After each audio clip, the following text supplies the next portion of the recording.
ඔයාලා දකින්න ඇති සමහර විට දැන්ට දවස් කීපයකට කලින් SLT Mobitel එයාලගේ 5G launch event එක පැවැත්තුවා. මොනවාද ඇත්තටම මේ 3G 4G 5G කියලා කියන්නේ? ඒ වගේම මොකක්ද මේකේ තියෙන වෙනස්කම?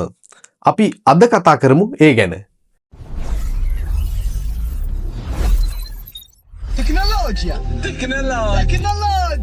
ඇත්තටම වීඩියෝ එකක් අරගෙන ආවේ සති කීපයකට පස්සේ. ඒකට හේතුව අහිත කරපු කාලගුණ නිසා රටේ ඇතිවිච්ච ගැටලු වගේම මමත් පහුගිය ටිකේ පොඩ්ඩක් අසනීප වෙලා හිටියා. ඇත්තටම මට මෙන්න මේ වගේ ගොඩක් මෙසේජ් ආවා. මේ ගැන හොයලා බලපු හැමෝටම ගොඩක් ස්තුතියි වගේම ඉස්සරහට වැදගත් වීඩියෝස් ගොඩක් දෙන්න බලාපොරොත්තු වෙමින් ඉන්නවා. ඒ නිසා මතක ඇතුව channel එක subscribe කරලා අපිත් එක්ක එකතු වෙලාම ඉන්න. හරි එහෙනම් අපි යමු අද මාතෘකාවට. ඔයා 2000 වර්ෂයට කලින් හරි ඒ සමකාලීනව ඉපදිච්ච කෙනෙක් නම් ඔයා දන්නවා අපි ඒ කාලේ සින්දුවක් වීඩියෝ එකක් ගේම් එකක් ඩවුන්ලෝඩ් කරගන්න පාවිච්චි කරේ 2G network. මේකට තමයි second generation එක කියලා කියන්නේ. එහෙමත් නැත්නම් 2G network කියලා කියන්නේ මෙන්න මේකට. මේ ටෙක්නොලොජි එක ලෝකෙට හඳුන්වලා දීලා තියෙන්නේ 1990 මුල් භාගයේ විතර. මේකෙදි ඇත්තටම data transfer කරන speed එක අපිට බලා ගන්න හම්බ වුණේ kbps 64ක් විදියට. ඒ කියන්නේ top speed එක අපිට බලා ගන්න හම්බ වුණේ තප්පරයට kilobyte 64ක් වගේ පොඩි අගයක්. මම අර මුලින් කිව්ව අවුරුදු වල ඉපදිච්ච කෙනෙක් නම් ඔයා අනිවාර්යයෙන්ම දන්නවා අපි ඒ දවස්වල සින්දුවක් වීඩියෝ එකක් ගේම් එකක් ඩවුන්ලෝඩ් කරගන්න විඳපු දුක කොහොමද කියලා. ඔව් ඊට පස්සේ ටෙක්නොලොජි එකේ දියුණුවත් එක්කම 3G network එක ලෝකෙට හඳුන්වලා දුන්නා. ඒ කියන්නේ තුන්වෙනි පරම්පරාව. එහෙමත් නැත්නම් third generation එක. මේකෙදි ඇත්තටම අපිට ස්පීඩ් එක 2 Mbps වෙනකම් බලා ගන්න පුළුවන් වුණා. ඒ කියන්නේ තප්පරයට මෙගාබයිට් 2ක වගේ ස්පීඩ් එකක්.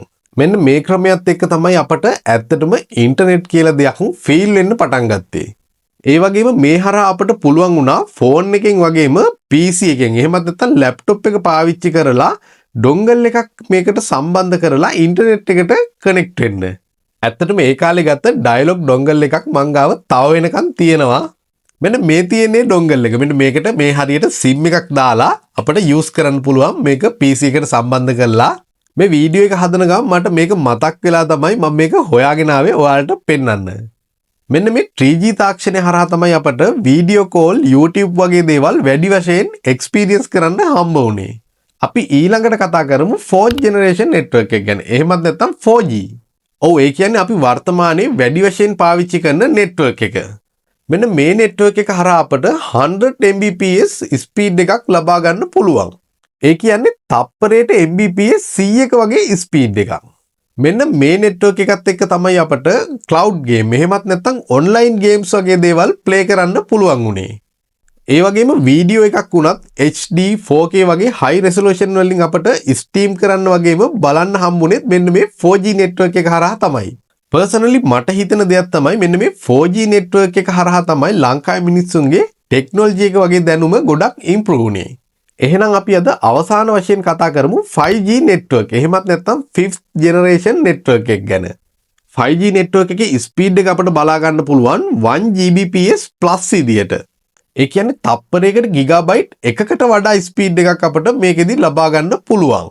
පොඩ්ඩක් හිතලා බලන්න මේක කොයි වගේ ස්පීඩ් එකක්ද කියලා. 1 GB වගේ ෆයිල් එකක් අපිට තප්පර 1 2 3ක් වගේ යනකොට ඩවුන්ලෝඩ් කරගන්න පුළුවන් වෙනවා. ඇත්තටම මෙන්න මේ හරහා තමයි AI ෆීල්ඩ් එකේ වුණත් ලොකු ඉම්ප්‍රූව්මන්ට් එකක් බලා ගන්න හම්බ වුණේ. ඒ වගේම මෙන්න මේ හරහා අපට ස්වයංක්‍රීය වාහන, ස්මාර්ට් සිටි, ඒ වගේම රිමෝට් මෙඩිකල් වගේ සර්විස් එක්ස්පීරියන්ස් කරන්න හම්බ වෙනවා. මෙන්න මේ 5G network එක Mobitel ශ්‍රී ලංකාවේ ඔෆිෂියල් launch කරන්න කලින් ඩයලොග් ආයතනය විසින් ලංකාවේ තැන් කීපයක ටෙස්ටිං විදියට මෙන්න මේ සර්විස් එක දීලා තිබුණා. මටත් ඒ නිසා මෙන්න මේ සර්විස් එක නුවර KCC එකේ ඉඳලා වගේම කොළඹ තැන් කීපයක ඉඳලා එක්ස්පීරියන්ස් කරන්න හම්බ වුණා. ඉතින් මේ 5G network එක තමයි වර්තමානයේ අපට එක්ස්පීරියන්ස් කරන්න හම්බ වෙන network එක. අද වීඩියෝ එකට මම බෝනස් ටිප් එකක් දෙන්නම්. ඒ කියන්නේ අපි අද පාවිච්චි කරන 5G network එකත් දිගටම මේ විදිහට තියෙන්නේ නැහැනේ. දවසින් දවස ටෙක්නොලොජි එක ගොඩක් වේගයෙන් දියුණු වෙනවා. ඒ කියන්නේ 2030 වගේ වෙනකොට ලෝකෙට අලුත් network එක. ඒ කියන්නේ 6th generation network එක. 6G network එක ලෝකෙට experience කරන්න හම්බෙයි කියලා researchersලා දැනට කියලා තියෙනවා. පොඩ්ඩක් හිතලා බලන්න දැනට මේ තියෙන AI enhance එකත් එක්ක 2030 වගේ වෙනකොට ටෙක්නොලොජි එක මොන වගේ තැනක තියෙයිද? මෙන්න මේ දේවල් එක්ක ලෝකේ ගොඩක් දියුණු වෙලා AI එක්ක ලෝකේ රොබෝල ආක්‍රමණය කරන කාලයක් එන්න බැරිත් නෑ. පොඩ්ඩක් හිතලා බලන්න මැට්‍රික්ස් වගේ මූවී එකක් රියැලිටි ලෝකෙට ආවොත් එහෙම මොන වගේ දෙයක් වෙයිද? ඔයාලා මේක ගැන මොනවද හිතන්නේ? ඔයාලා දැන්ට 5G network එක එක්ස්පීරියන්ස් කරලා තියෙනවද? පහලින් කමෙන්ට් එකක් දාලා අපිව subscribe කරලා යන්නත් අමතක කරන්න එපා. Tecnologia! Tecnologia!